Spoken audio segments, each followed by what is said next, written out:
now that we have scaled the mountain, there remains the problem of finding Resvelgar himself.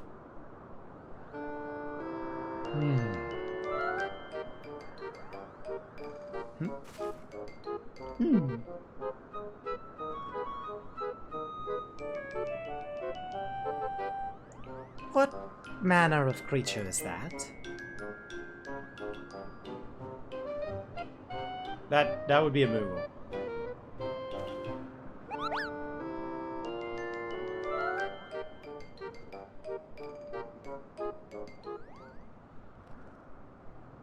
Media, do my eyes deceive me, or was that a Moogle? No, that was definitely a Moogle.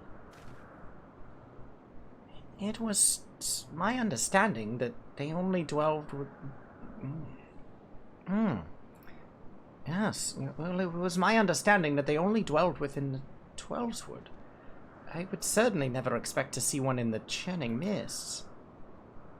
If the Moogle does live here, however, he may know where Resvelgar makes his lair.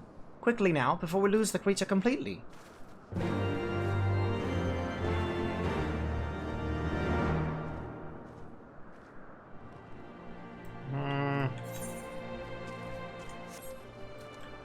I'm not sure this is a good idea.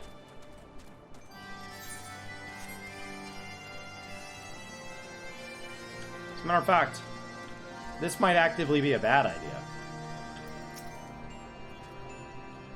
Ah, he's gone, Meteor. We must widen our search.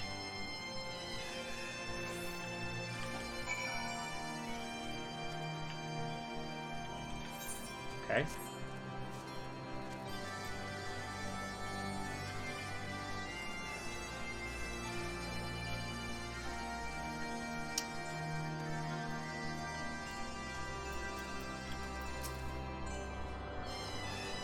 We did see a Moogle, did we not? I don't know, man. The whole thing seems weird. The whole thing seems weird. What's going on, Sheriff? We're crushing it. 8 quests to go to stay on pace for the week. Where could he have gone? I mean, he could be behind you. Let's check there first. When in doubt, look behind you. I'll check your back here. I have heard tales of these Moogles, but 'tis my first time I've ever laid eyes on one. They are rather adorable, aren't they? Well, why do you stare at me so? Can I not find a creature adorable? My heart is not truly made of ice.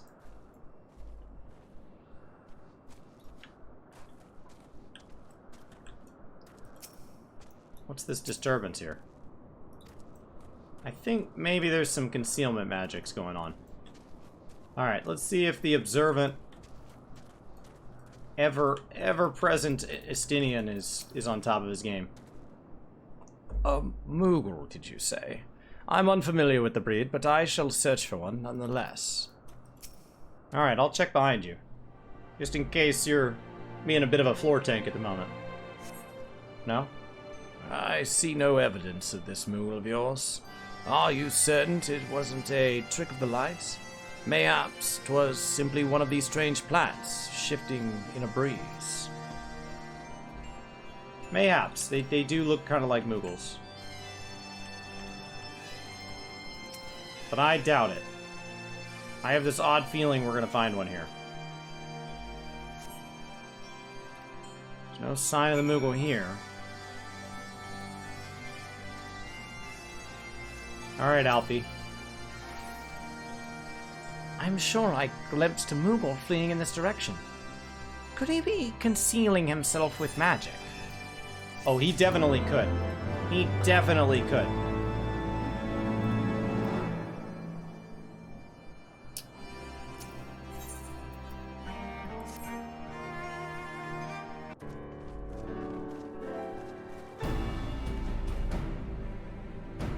Confound it. Could we but enlist the aid of one of the local Moogles? I'm certain Resvelgar could not elude us for long. Though the eye enables me to sense the presence of dragons, I can only identify Nidhogg's with any certainty. We could wander the mists for days and not know if we were any closer to his brood brother. And those are days we cannot afford to squander. Shall we divide our forces then? Lady Estelle, might I ask you to question any dragons whom you judge it safe to approach?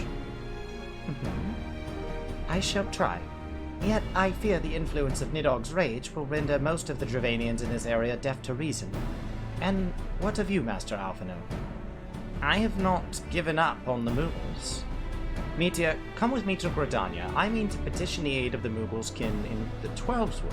After that business with the Moogle Mog, I dare say they will be glad to help us. Sure. Assuming you have no need of me, I shall remain here. Nidog senses both the loss of his consort and the coming of his eye, and his attention is firmly fixed in this direction. I mean to do what I can to hold his gaze, in the hope that it might delay any action against Ishgard. Thank you, Estinian. Come then, Meteor. Let us make haste for Gridania, and rendezvous at Nofika's altar. Oh, but I neglected to tell you, there is an aetherite of ancient construction here which we should make return journey rather less arduous. Pray do not forget to use it. I've already licked it. It's fine. I'm ready to go.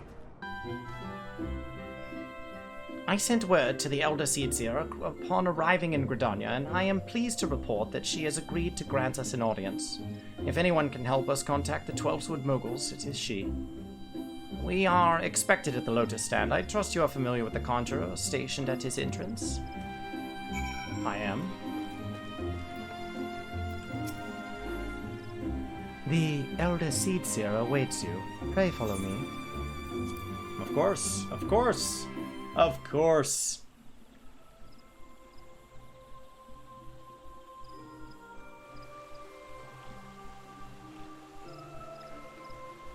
I bid you welcome, friends.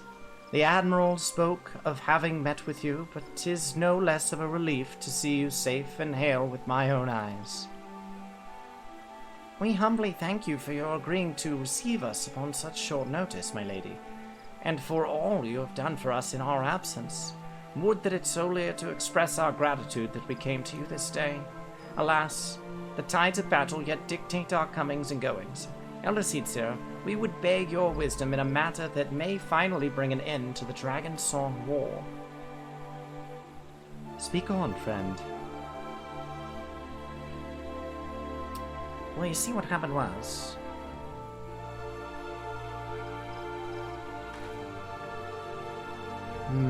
I see. So you seek a mean to contact these Moogles of the Churning Mists? Go-bo-bo-bo! I say, go-bo!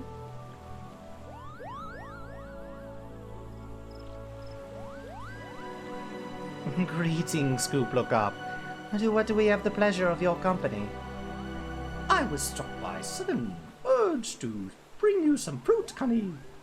And I'm surely glad I did. Tell me more about these Moogles in the sky, Kaboo! I will gladly tell you all I know, though it amounts to precious little. We encountered a Moogle high in the clouds of Travania, and we had hoped that you and your kin in the Twelveswood might agree to facilitate a meeting. Pray, correct me if I'm mistaken, Kuplo, but there are legends, are there not, which speak of Moogles who dwell beyond the clouds? Indeed there are, Kaboo! Long ago, back when the world was still young, they say my ancestors served the gods of the heavens. Of course, that was before the masters took to flickering and they spoiled children. Ah, yes, the tale of good King Moogle Mog the 12th. He is revered for holding fast to a rope of miraculous length, that his subjects might climb down from the sky and escape the world below. Ignoring the more fanciful aspects of the tale, it may well be that Kuplo's ancestors hailed from the Churning Mists. Given how long his kin have resided in Twelveswood, it is perfectly possible that the details of their history have faded into myth. Indeed, Master Alphino, such stories often contain a measure of truth. 'Tis like that the Moogles of the Churning Mist tell similar tales of the world below. I can well imagine why one you encountered fled at your approach. Oh, fleeing second nature to us. We often hide when larger races come trampling through the forest. Of course, there is no one Moogle, there is bound to be more.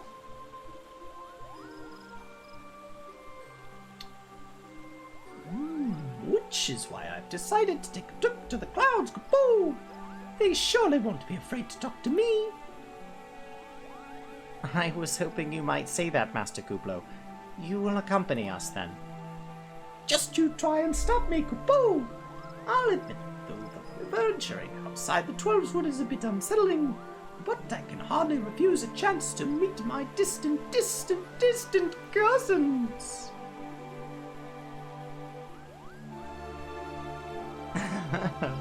Well, if you will have me, I too will accompany you on this venture and lend my voice to your cause as an ambassador of Gridania.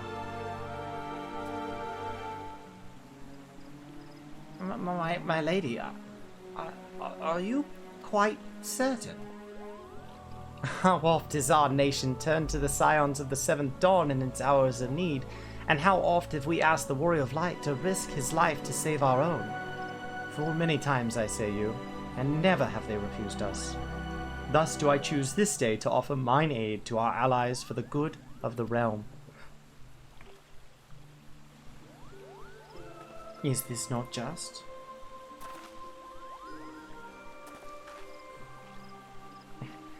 A most unexpected and most welcome offer, Elder Sitzia. We would be honored by your presence.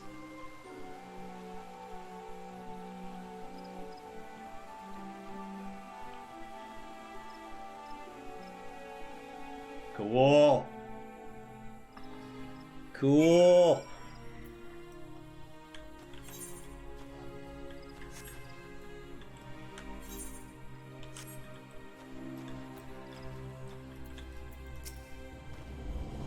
We return to the summit and inform our companions of these developments. I will serve as Elder Sitsia's guide on the journey back to Sormor.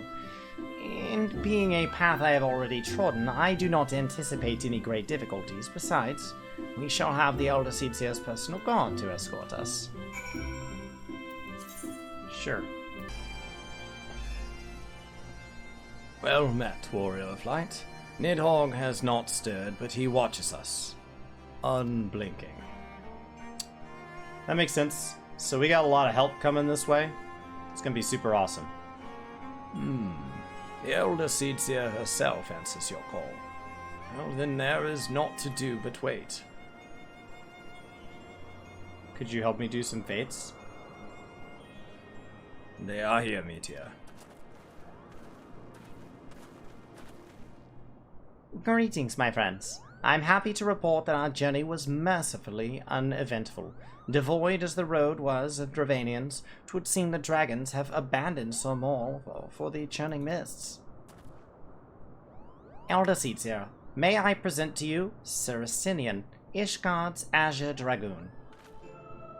'Tis an honor to meet you, Saracenian. I have heard many tales of your order's extraordinary skill and courage.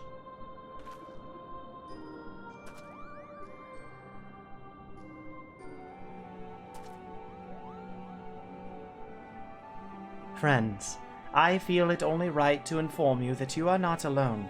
The Moogles are all around us even as we speak, and I should imagine they are more than a little concerned by the horde of strangers that have descended upon their home. Mayhaps now would be an opportune moment to introduce ourselves.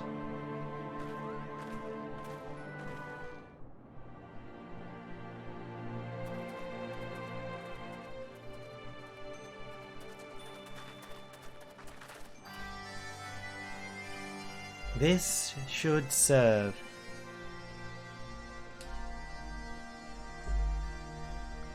They're hiding, of course. But there's so many of them. Kaboo!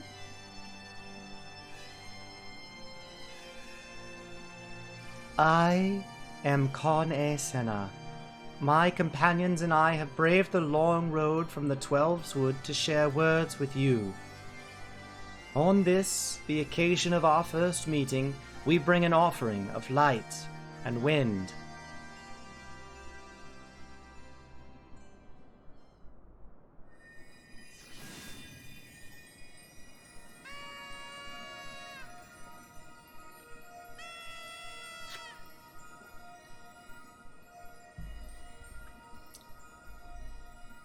Oh, such a gentle and pleasing glow, Kupo.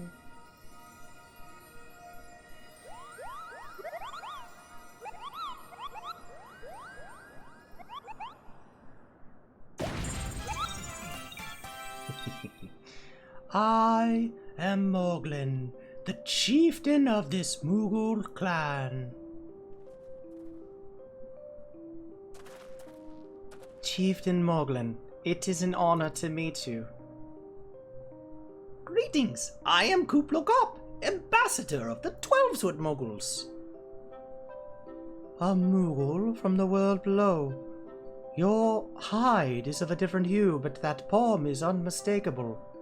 I might need a moment here, Kupo. My companions were no less surprised to learn of your existence here amongst the clouds. I hope they did not startle you overmuch in their eagerness to make your acquaintance. Full well can I imagine your wariness. I am told that men have not walked here in nigh on 1,000 winters. Mayhap you will forgive them their forwardness when I unfold to you the grave matter of which first brought them into your midst. My companions crave an audience with the great worm Reisvelga, that they might negotiate an end to the war twixt man and dragon. An end to war, you say?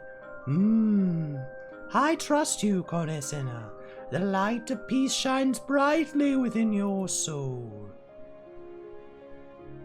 But I'm afraid the same cannot be said of your friends. To be plain, we did not hide ourselves before, because they were the first of your kind to be seen here in 1,000 years. Well, not only because of that, we hid because we smelled dragon blood. These skies are homes to many, many dragons. While some crave peace, such as Reisvelga, many others crave the opposite, such as Nidhogg.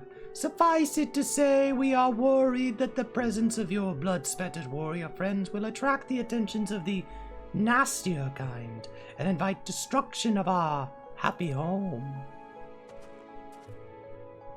Oh, I'll show you happy home. Now just a moment, chieftain. Media has doled out the odd trouncing or two, but it's always been for a really good reason. He is the champion of 12-Wood Mughals, and I'll not hear his good name slandered. Now, ambassador, let's not ruffle each other's fur. I shall take your testimony into consideration. If I may, chieftain, there is little room for trust twixt strangers. Might we not take this opportunity to learn more of each other?